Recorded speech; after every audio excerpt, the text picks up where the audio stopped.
MashaAllah. Assalamu alaikum wa rahmatullah. Wa alaikum assalam. How are It's you, like ya I have a Abdullah? private session with you, man. It's quite an honor.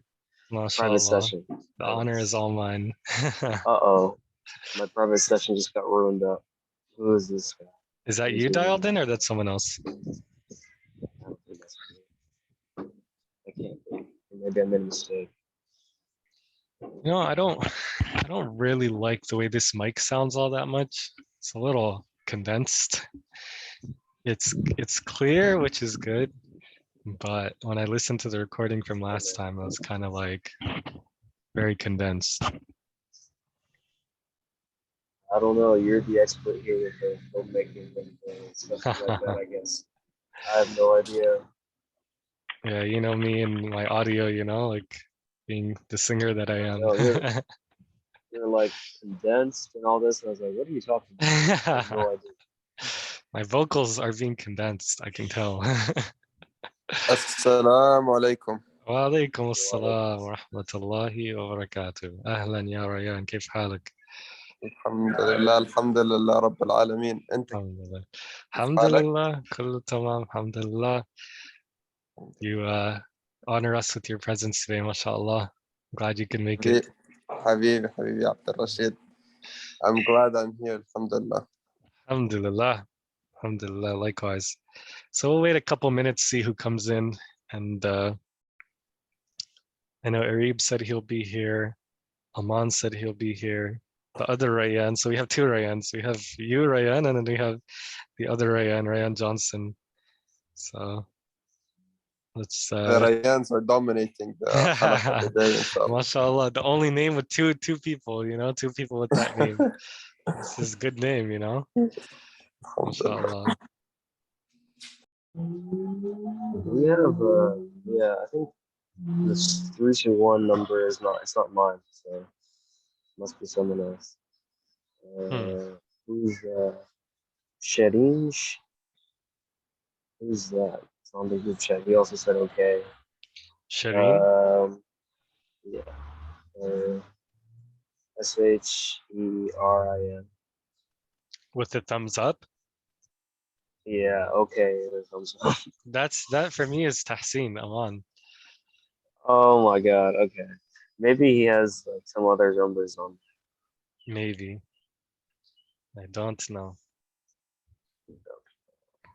And then we have Faraj. He said I can do either. Faraj and Rayan and Arabia.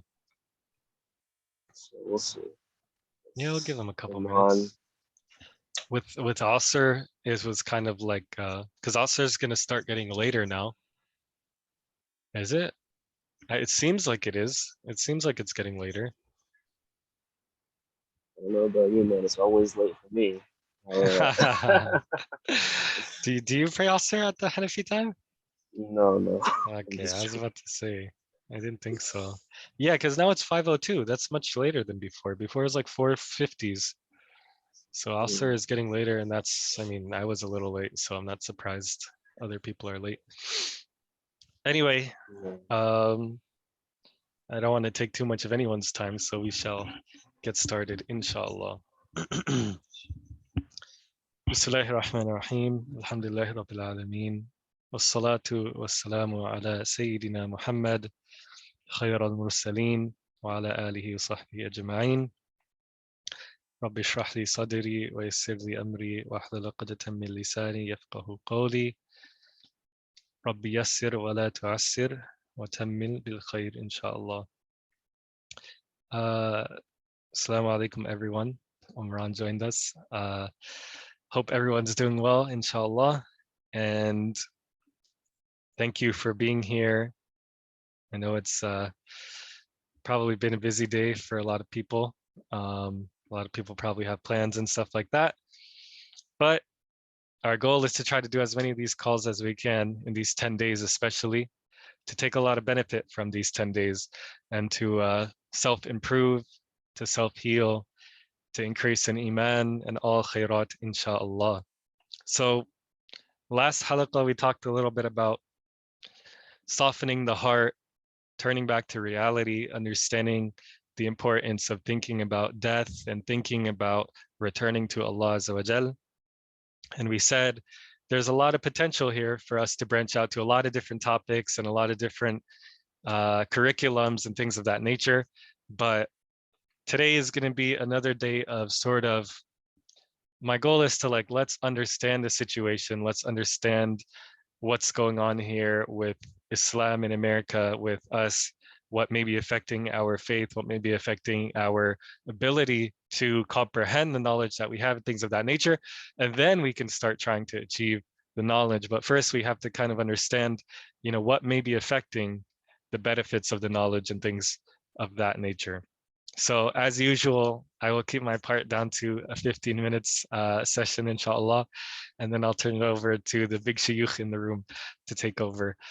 And it's all about sharing and spreading what you learn, and it'll be a sadaqah al-jariyah for all of us, inshallah.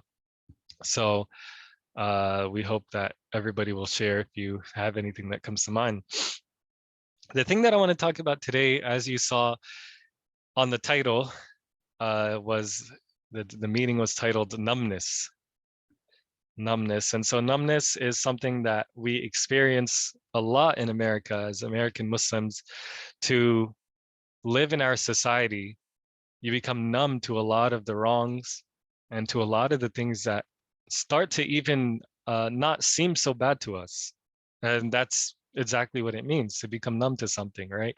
You start to not understand the gravity of the things that are in front of you. And so, we sit here and we find ourselves struggling with a few things. And as I was kind of like thinking about this topic to myself, I started to feel more and more like it goes hand in hand with having double standards as Muslims in America, which I think a lot of us do. A lot of us struggle from double standards and things of that nature, culturally and within our families, and maybe even as individuals. So, if it gets a little convoluted where we start talking a little bit about double standards as a side topic of this topic of being numb, then just know that it kind of does make sense, and it kind of all is in line with each other. So what does it really mean to be numb? What does it really mean to not understand the gravity of situations that we're in? Let's start with the one that I think is relatable, the one that I think is very common, and that's ghadd al-basar, that's lowering your gaze. And the definition of what it means to lower your gaze in our society, if that makes sense.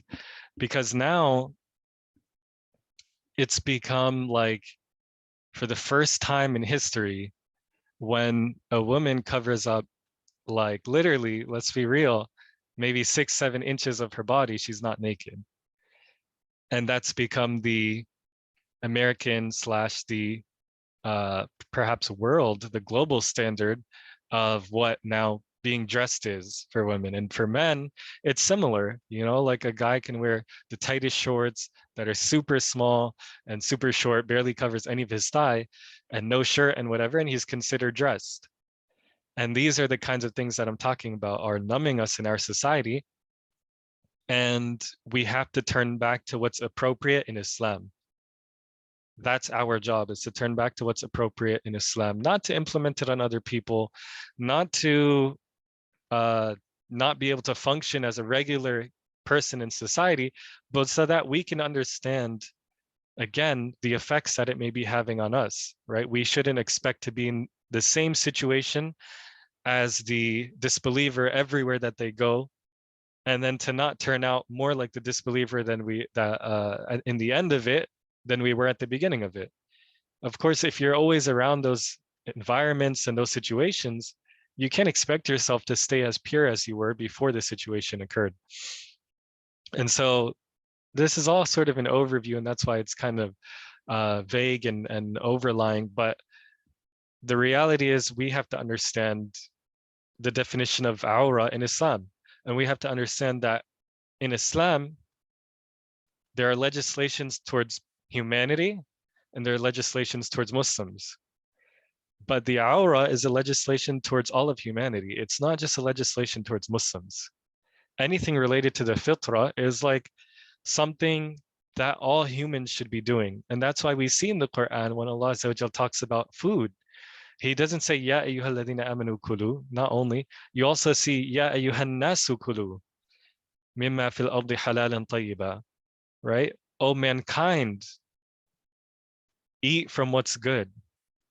And so from this, there's a difference of opinion whether we're even allowed to uh, give non-Muslims like things with alcohol or pork. Like if you find out candy has gelatin, there's difference of opinion as to whether you're even allowed to give that, because should they really be eating that as well, whether they're Muslims or not? And so uh, the definition, the law of aura, the law of like what we consider permissible and not permissible to be seen on the women or the men, is something that we believe applies to Muslims and non-Muslims alike. And so this takes me to my first case of like double standards. Now today, if you see a hijabi that's like not wearing hijab properly, or she's wearing like short sleeve or something, everybody's like super upset about it. And everyone's like, what's this? Astaghfirullah, I can't look at her. Or a hijabi that, you know, like shows some of her hair, you're like, oh, astaghfirullah, I can't look. And then whenever it comes to the girl that's not Muslim, we're looking at things much worse than just her hair, because the double standard is there, that we're not feeling that they are just as pure as the Muslim women are. Like, of course, they're not equal because of how they've acted on it, but in reality, in the sense of us committing sin, it's, of course it's equal, right? If you look at a woman, a Muslim woman with desire, it's the same as looking at a non-Muslim with woman with desire. And so today it's extremely hard because, you know, they say to lower your gaze, right? This is this is what people say today. If you lower your gaze, things don't get any better, because girls are walking around with shorts and you can see their legs and you can see everything. And so it's very difficult. And we mentioned in the last halaqah that a lot of the scholars say that all types of sins stem from the eyes. Like all of the major sins, they stem from the eyes, because the eyes are like what really make you move towards any type of zina, even like khamr and things like that, and even interest and even that kind of stuff. Why? Because you're looking so much at the dunya of other people. So you're so hungry for something that you can't afford. And that's why Allah Azza wa Jal in the Quran even told us not just lower your gaze towards the opposite gender, but lower your gaze from the dunya. Where Allah Azza wa Jal says in Surah Kahf, واصبر نفسك مع الذين يدعون ربهم بالغداة والعشي يريدون وجهه ولا تعد عيناك عنهم تريد زينة الحياة الدنيا. So don't like return your eyes to the people. Don't turn your eyes to the people that they're like striving for the zinatul hayat dunya, for the beautification of this dunya. So a lot of the times when someone takes out interest, or when somebody, you know, eats something that's haram, it does stem from seeing other people and wanting what they have and wanting to live the lifestyle that they want, that they're living. And then of course all zina will stem from the eye, and that's why the people say you won't see a blind man commit zina, because there's no darajat, there's no like steps from where he starts to where he's going to go and commit zina, because he can't see. And so remember this ayah, right? And there's another answer to An'am where Allah says, وَلَا تَطْرُدِ الَّذِينَ يَدْعُونَ رَبَّهُم بِالْغَدَاةِ وَالْعَشِيِّ يُرِيدُونَ وَجْهَهُ, right? So we should try to look towards those who are striving for the akhirah, not towards those who are striving for the dunya. And it's a command in the Quran that we don't look towards those who are striving for the dunya. And we need to understand that for sure, looking at the girl that doesn't wear hijab, looking at her hair, we should treat it the same as looking at the Muslim girl's hair. Because it's awra for the Muslim girl, it's awra for the non-Muslim girl. Right? And the same way that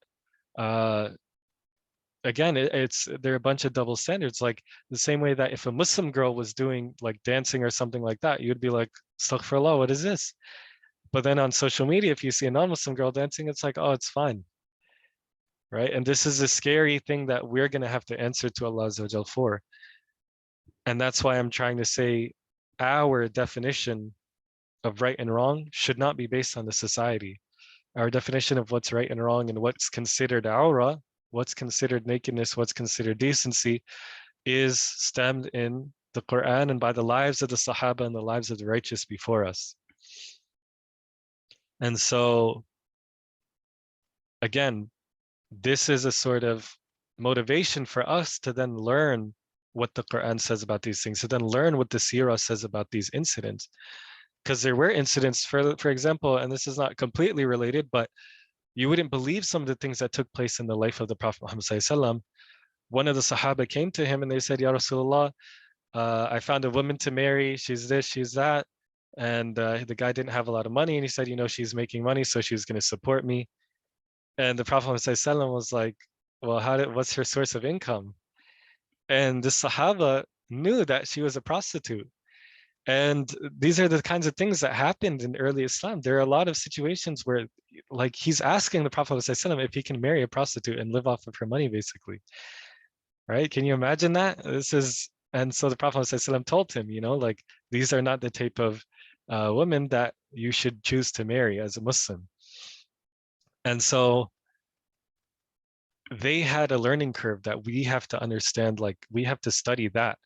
We have to study the learning curve that the Sahaba had so that we can learn how to live properly in this society as well, right? Because the society of Medina was not always what it was in the end, right? It started off a little rougher. It started off where Sahaba, they didn't know, they went to the Prophet ﷺ, they complained that the women of Al-Medina were not like the women of Mecca.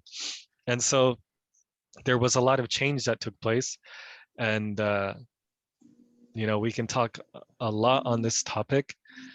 But even the definition of what it means to have too much conversation with someone of the opposite gender, that's another good topic as well. Because nowadays, like, a lot of us, we make a lot of small talk and things of that nature, and we have to know where to draw that line, and we have to know where to stop it. Right? Because the Sahaba, you would have never caught any of them having small talk with someone of the other gender. It didn't happen. But of course, the society was different as well. And the society didn't really encourage it and didn't really allow for it at all because everything was separate. Or you go in the house, there were separate areas for men and women. And this is what Islam really encourages. But that's not to say that in America, we have to try to implement the same thing. Like if you go to school, you try to like avoid all interaction with the opposite gender. You try to like ask to move groups if you're in a group with a girl or something. Like, of course, we know all of that is impractical. But we have to know like what's appropriate and where to draw the lines. And that's whenever we'll have a better understanding and we'll be able to live in a way that pleases Allah. Because everything now is, as we said last time, everything now is becoming normal. And the definition of things are changing. And it's funny because people talk about how Islam mistreats women. That's one of their common attacks. And in reality, like, our society is a society that's objectifying women, that's making women out to be like American music makes women out to be nothing but objects. Movies make women out to be nothing but objects in cinema and Hollywood.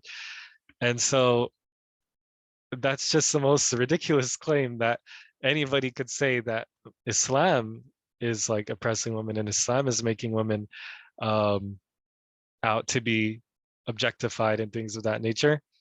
And in reality, as we said last time, Islam has all the balance that we need. Islam has everything written out from us from A to Z. And it doesn't require us to be monks. It doesn't require us to be free from any worldly enjoyment, but it gives us perfect balance. That's all Islam is here for, is to give us a balance in our lives so that we can achieve success in this dunya and the akhirah. And Allah Azza wa Jal speaks about that in the Quran, how the one who wants the akhirah, he'll be given the akhirah. And he'll be given the dunya as well. But the one who only wants the dunya, he'll only be given the dunya. And so hopefully these are some topics that we can start to delve into a little bit further from a more academic perspective, understanding the things that would actually give you sin, understanding the things that could break your wudu, for example, like does touching the non-Muslim or does touching the non-mahram women break your wudu, things of that nature. There are a lot of different discussions that we can go into. But today, that's where I'll leave it for now on my end. And so that's my 15 minutes on the dot. So I'm going to open the floor for anybody else to say anything they want, inshallah. And if you learned anything recently, if you feel like something happened recently that relates to this topic, then please feel free to share, inshallah.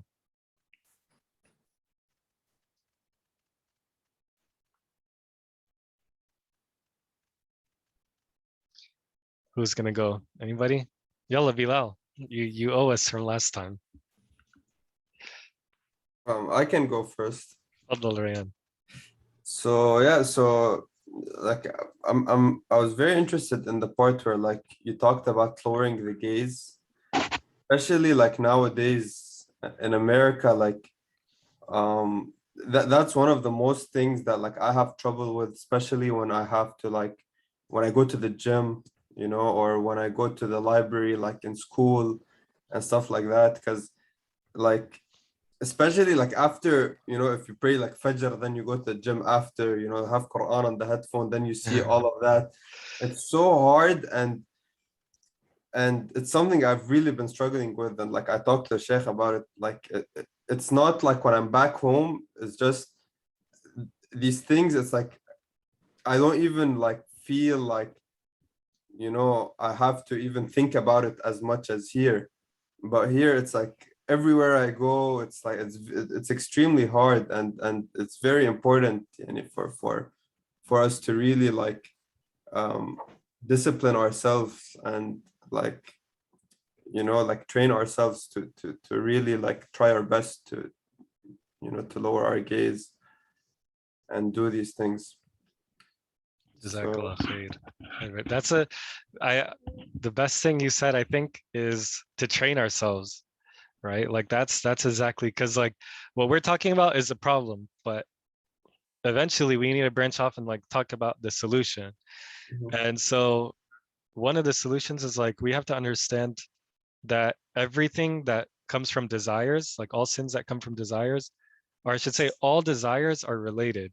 So like that's why fasting gives us strength over also like when people say if you're having desires, the shuyukh say fast because it'll remove that desire. And not just because there's like a period of time throughout the day that you can't have any sort of sexual pleasure, but because when you gain control over one thing, in the case of fasting, you're not eating and you're not drinking, then you're able to have more strength to control what you look at, and vice versa. And the moment that you give up on one of those things and you listen to what you want and you eat what you want and you look at which everything comes like one after another. So then if you like decide, okay, it's okay, I'm going to eat gelatin, whatever, I'm going to eat pork. And then next, what's going to stop you from drinking khamr? What's going to stop you from also unrelated things such as, or you think it's unrelated, but such as lowering your gaze and listening to music, listening to bad things. And subhanAllah, it starts with things that aren't even sins as well. And like, force yourself to wake up at the time that you want to wake up. Like if you keep on allowing yourself to sleep at the time, like until a late time every day, then you will find perhaps that you start committing more sins related to controlling your nafs, because you're not controlling your nafs anywhere at any point in your life. You're allowing your nafs to get everything that it wants.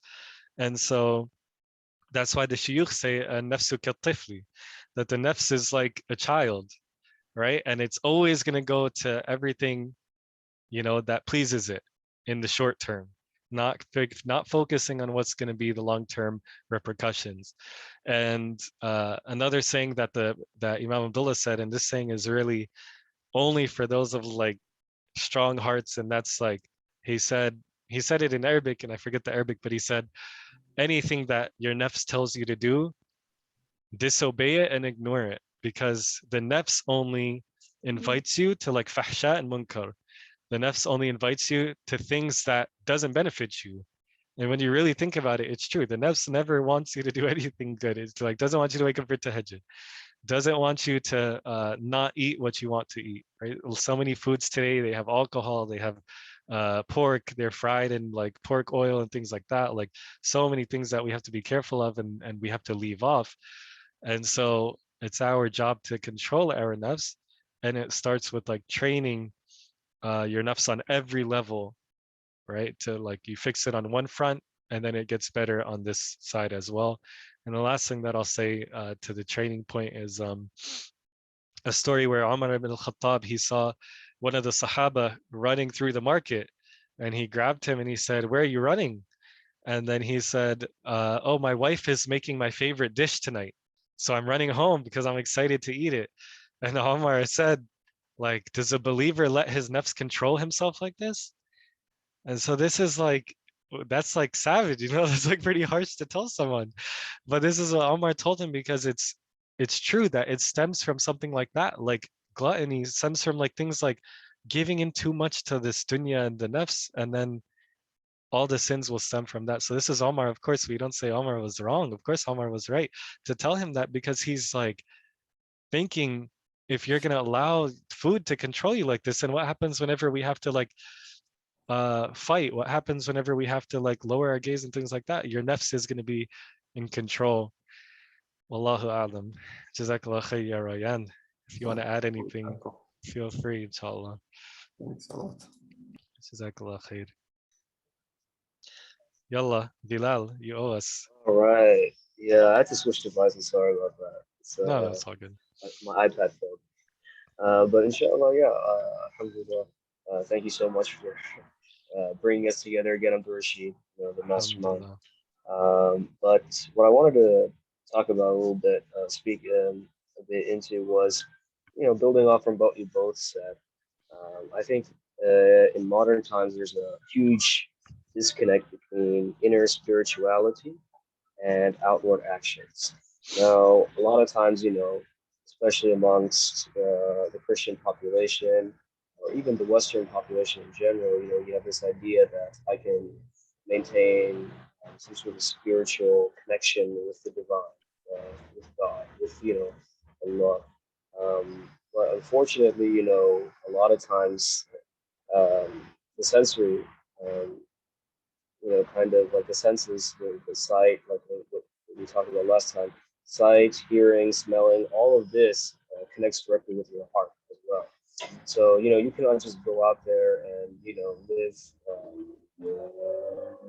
in environments where sins are being committed and maintain that type of inner integrity that you would have had you not kind of went to these public spaces and engaged in mingling in these environments. Like for example, you go to like I know some people would say, okay, going to a dance, for example, is not necessarily, haram if you don't go with a girl, this or that.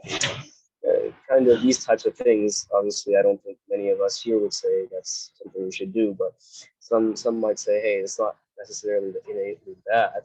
But once you put yourself in those type of environments, it's easy, you become susceptible to that type of slippage. And in terms of spiritual numbness, right, that's not very far behind, right? It's easy to start to say, okay, I'm going to keep praying my 5 daily prayers. I'm going to do this, that, this. But once we're in those type of environments, even if we're able to maintain those actions, the beauty, the type of kind of sweetful taste that we kind of derive from committing those or engaging in those type of ibadat, they lose a lot of their kind of robustness. They lose that type of nice feeling that you get, right? So these types of things I think are very important to kind of keep in mind is that, once you go into, quote unquote enemy territory, it's not easy for you to maintain who you are. And you should be mindful more of the type of environments, especially in the modern era. I think it's very, very easy to get down to a slippery slope. Once again, like what you're talking about, for example, even seeing any non-mahram, whether it's Muslim or non-Muslim, seeing their aura, you know, seeing things you're not supposed to see. It's a very dangerous slippery slope. And even if you keep reaffirming, oh, I still have my own personal kind of religion. I still have my own, that doesn't really work if you like the sweetness of it kind of slips away, and you become numb spiritual. And all you have left at the end of the day remains the actions, and that's not what Islam is supposed to be. You're supposed to derive some sort of innate inner kind of experience as well. So that's just what I wanted to add. Jazakallah khair. Yeah, exactly what you said. And I don't want to add too much because I don't want to talk a bunch every time anybody adds something. But even like exactly what you said, things of like that a lot of public schoolers go through, which is like prom and like events that just have mixing and mingling, even though it's not necessarily gonna be something directly wrong right away. Uh, it definitely decreases that spiritual pureness, like what you're talking about, and that it will make you numb to certain things. And the problem is like if you're numb to hugging and then kissing and then like all this physical contact, then you're so much closer to zina because then everything is like not a big deal until the actual sin itself. And then whenever you commit that sin, uh, at that moment, you wouldn't think it to be a big deal either. And so that's a misconception a lot of people have. They're like, oh no, this person would never commit zina, this person would never, like, I would never do that. But it's like, of course, you never do it whenever you think it's something super bad, but at that moment, you're going to think it's something small, it's something little. And then one little thing into the next, and that's exactly how it works. Um, and so one of the keys is to understand our enemy, which is shaitan. And shaitan is not going to come to us who are praying and things of that nature and tell you, oh, go commit zina. That's not how it works. Of course, shaitan is going to go one step at a time. And he's going to say, yeah, it's not a big deal if you hug the girl. Not a big deal if you do this with her, if you're alone with her. And then and that's exactly like this story of the man that was left in charge of one of the Muslim women to like provide for her while her brother was out fighting or whatever it was. And his job was just to bring food to her. And I think we mentioned this story in another halaqah at some point. But basically, the story goes that he was meant to just leave food at the door for this woman who was non-mahram for him and then leave. And then he left the food at the door for a few days. And then he said, well, the food is like always gone whenever I come, but like, um, I want to like maybe I should check if anyone's home, like now that I'm leaving it today, maybe I need to see. And of course, back then, they don't have like houses like we have. It was like whatever half-built walls and things like that. And so it became a matter of like, let me make sure that she's getting the food. So then he's like waiting and seeing her get the food. And then he's talking to her, and then he's going in the house, and then it eventually he ended up committing zina. But it didn't start of like, I'm giving this girl food. I want to like do this with her. No, it was like first he was like, okay, we trick ourselves, right? The shaitan tricks us and we convince ourselves like, oh no, it's not a big deal. It's not a big deal. Like I just need to see this. And he's like, okay, I just need to do this. And then all of that escalates until uh the ultimate sin, which is what we ask Allah Azza wa Jal to protect us from. And it's scary because once you're once someone falls into that sin, there's no going back. Like once you fall into the sin, like yeah, you can ask for forgiveness, but you're no longer like pure in the same sense as you were before, right? And so that's a scary thing about that is even if you fix yourself spiritually, and the bottom line is you're no longer like the pure person that you were before committing that sin. And may Allah forgive us and increase us in strength to stop things at the root, right? That's what the scholars talk about, which is sadd al-dhara'i, which is cutting things off at the root, not just waiting until assuming nothing's going to happen, and then a sin could easily happen. Jazakumullah One khair. little thing I want to Go sneak in ahead. here, Abdurish, if you let me.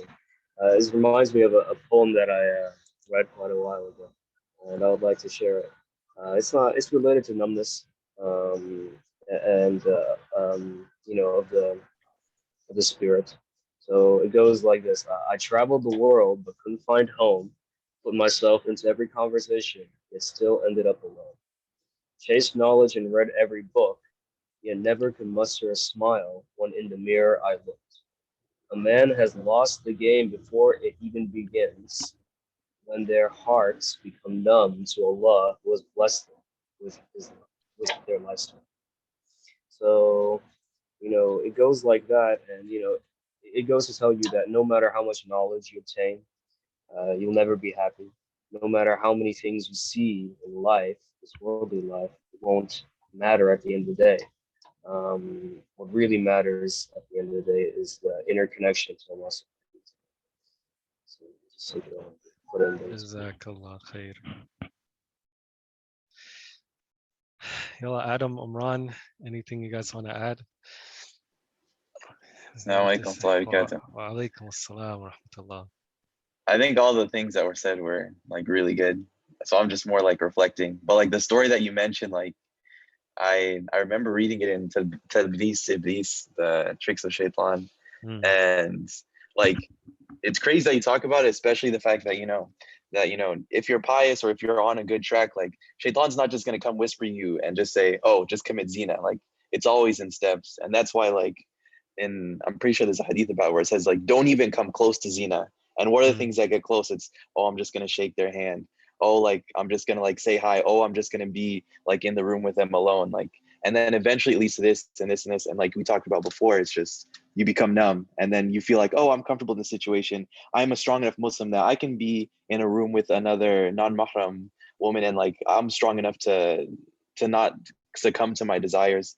But it's like, especially like what's something that's really scary to me is reading about a lot of the people of the past, a lot of the scholars. Like there's people who are far more intelligent than us, far more like much more knowledge than us, like Islamically, and they fell off. Like they're like you're never safe. Like you should never think like, oh, I've reached this amount of knowledge, I've reached this amount of personal strength, therefore I'm completely safe from the punishment of Allah subhanahu wa ta'ala, or from the disappointment of Allah subhanahu wa ta'ala. So it's like we should always be like, I guess kind of the topic of the day, like trying to control our nafs, trying to like always like, try to keep ourselves safe from a lot of the fahisha, a lot of like the things that we see like every day, especially like, half naked women in most of the advertisements. You look on TV, it's all around us. Like it's everything that you see. So it's just one of those things that's pretty scary. Yeah. Something to think about. Yeah. Definitely. And it's like the thing that I always think about is like it's not an excuse to be like, oh, I have to watch this Super Bowl or something like that, or I have to watch like whatever it may be, or like I have to watch this movie. Like that's not an excuse, that when you have to stand in front of Allah, it's not going to be a valid excuse to say, oh, everybody was watching this, so I had to watch it. Like there are a lot of shows out there that were really popular and that were also really inappropriate or really graphic, and people were just watching it because that was like the trend, and they didn't want to miss out. And we have to draw the line somewhere, like if a movie, and it's kind of, and it's a bit of a double standard on our end, and almost hypocritical, that when it comes to like LGBT stuff, for example, we're so sensitive to it because it's so new, right? And so like when we, oh man, like to hear about a movie that has like LGBT, or like to hear about, oh, this person is gay or lesbian, and then all of a sudden Muslims don't want to support them, Muslims don't want to we stay far away from it, which is good. We stay far away, but like since when is that way worse than watching these movies that have this bad stuff in it, that have the, you could say, conventional sexual relationships, and the regular nudity that we're used to. But whenever like something new like homosexuality comes about, now you see that double standard of like everybody in the Muslim community for the most part is like so disgusted by it, but we should be equally disgusted with other things as well, um, such as even shirk and such as regular zina and regular nudity and things of that nature. We shouldn't think them to be like, the thing I always remember is in the Quran, Allah Azza wa Jal calls uh, he calls homosexuality fahsha. He calls it a type of impurity and disgusting evilness, right? Fahsha. And then that's the same word that Allah Azza wa Jal uses for zina also.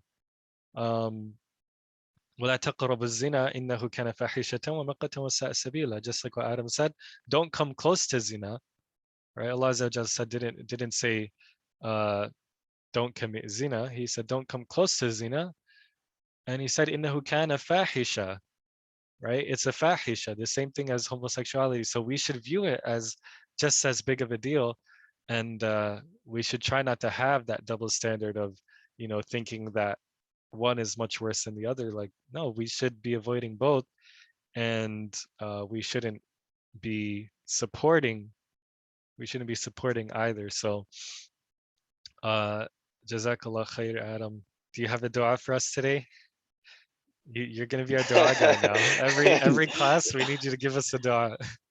I don't have another dua to say, but like one of the ayahs of the Quran that I was actually thinking of was, I believe it's in Surah An'am where Allah Azza wa Jalla says that, if you follow the majority of the people on earth, then you'll be left astray, because they follow conjecture and like just they follow their own whims and desires pretty much. Yeah, and I believe it's in Surah An'am. 100% true. Yeah. And that's why you always have to just try to stay with people that bring you closer to Allah. That's always the key, because if you're always around people that are not Muslim and things of, and that's really one of the motivations personally that motivated me to get back on these calls was, recently I started working full time, like in March, and then in Ramadan I was kind of like part time, but now I'm like back to full time. And the thing that I realize is like when you're spending that many hours, right, 40 hours a week in the company of non-Muslims, it really does have an effect on you. So like the types of things that were affecting me recently were things that I never thought would affect me, and things that like it had, if they did affect me before, now it had more of an impact, because now it's just like you're with these people 24/7. And so exactly what you're saying of like, to follow the whims of people and to give in to what they want and things of that nature. And what I want to do is like, I want to make this into a sort of curriculum, and try to find a text that we can use, try to find some sort of, I don't want to just use a hadith book, that's kind of a little too high level for me, but I would like to use like some sort of text that's out there. So I'm going to look and see what we can find on these type of topics, and on the topic of softening the heart and reclaiming the heart and things of that nature. So inshallah, we'll see how that goes. And then hopefully that way we can have like a start to finish directed curriculum that's going to help us, and also be unique, because quite frankly, it's something that we miss out on pretty often whenever studying Islam. It's something that people kind of skip over and don't really spend enough time on. So we'll see what we can find, and hopefully it'll be beneficial for all of us, inshallah. So having said that, we will, I'm trying to think if there's any dua that I can think of, since Adam didn't bring us dua today. Let's see if a quick, anybody have any dua in mind that's good for this kind of topic? Not one for this topic, but one random one. Okay, I go guess ahead. we'll do Yeah. a fun one today. Was the one that Musa alayhi salam said, "Rabbi shrah li sadri wa yassir li amri wahlul 'uqdatam min lisani yafqahu qawli," to remove the knot from the tongue, so like we could speak like clearly. And I can't remember the full translation of the dua that Musa made to Allah subhanahu wa ta'ala. Well, you can get it, and then you can send it on the WhatsApp, inshallah. Yeah, I'll send it on. That works. This is your job now. You volunteered for the job, so inshallah. Inshallah. Here's a Inshallah. hadith that I'm looking at now from An-Nisa'i, and it's a hadith Hasan, where the Prophet Muhammad ﷺ said, "The hellfire is forbidden for the eyes that used to weep from the fear of Allah, and the hellfire is forbidden for the eye vigilant in the way of Allah, and the hellfire is forbidden for the eye that lowers its gaze from what Allah has forbidden." So I will go ahead and send this as well on the chat. So this is, motivation to get to that level, inshallah. All right, so I gotta see where all these other guys that said they were gonna be here were. SubhanAllah, man.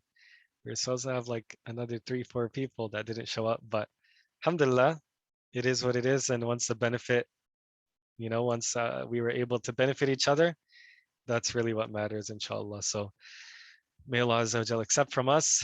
And I'm staring down Wednesday for the next day, so I'll put it in the chat and see what it looks like for everybody.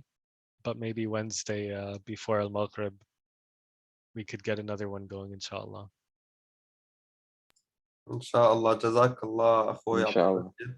Well, Well, I really think, يعني, like you said, we should really like keep this going, like even if it's a couple of guys, but yeah, like us being like going through similar, problems in our in the society we live in and things like that. It's always nice to share, like, and remember like Allah and some things and يعني جزاهم الله خير Sheikh Abdullah Imam Noor and stuff, but I think it's also important for us as like younger guys to also like be able to interact with each other on these things, on more personal levels, and because we are living in a hard society, and like you said, when we're in the workforce and we're dealing with non-Muslims and stuff, it's very easy to get affected, even if it's small, like bit by bit. But if you don't have like these strong things to bring you back to Allah by the end of the day, or and it can affect you on the long run. Jazakallah for doing that. Well, Inshallah. I'm glad that you benefited, alhamdulillah. This is Alhamdulillah. the thing. If we have one person that benefited, this is enough for me, inshallah. This is enough. So, alhamdulillah. And, there's a lot that we can learn from each other. A lot of very, again, like important yet not covered topics and not covered studies. And one of the things that we can also eventually branches into is like how to answer certain questions about Islam that we get from coworkers and things of that nature. And even just bouncing, sometimes there's not necessarily one right answer. Sometimes, I've spoken to people about like, how would you answer this question that a non-Muslim poses you?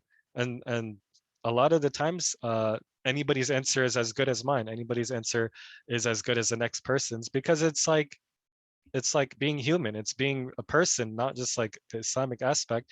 Sometimes it's just about the approach, and we can always do some sort of back and forth discussions on that as well. And there's definitely a lot of potential here for us to benefit and stay together, inshallah. Allah Ta'ala. Jazakumullah khair. See you guys hopefully, inshallah, on Wednesday. We'll see what everyone says. What do you guys think for Wednesday? Do you guys think it'll be available Wednesday before Maghrib? Like 7:30?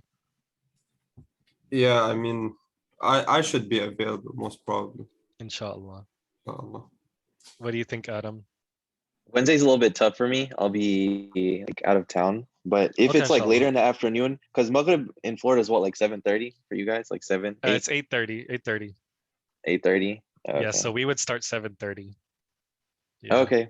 Inshallah. Inshallah. If you can't make it this time, we'll record it as always, inshallah. And you'll still get to watch. Yeah, but yeah, Jazakallah khair. It's a good opportunity, just like for us, like young brothers, to talk to each other and try to benefit from each other. I really appreciate the Alhamdulillah. space. Alhamdulillah, definitely. See you guys, inshallah. Take care. Assalamu alaikum. Wa alaikum assalam wa rahmatullahi wa barakatuh.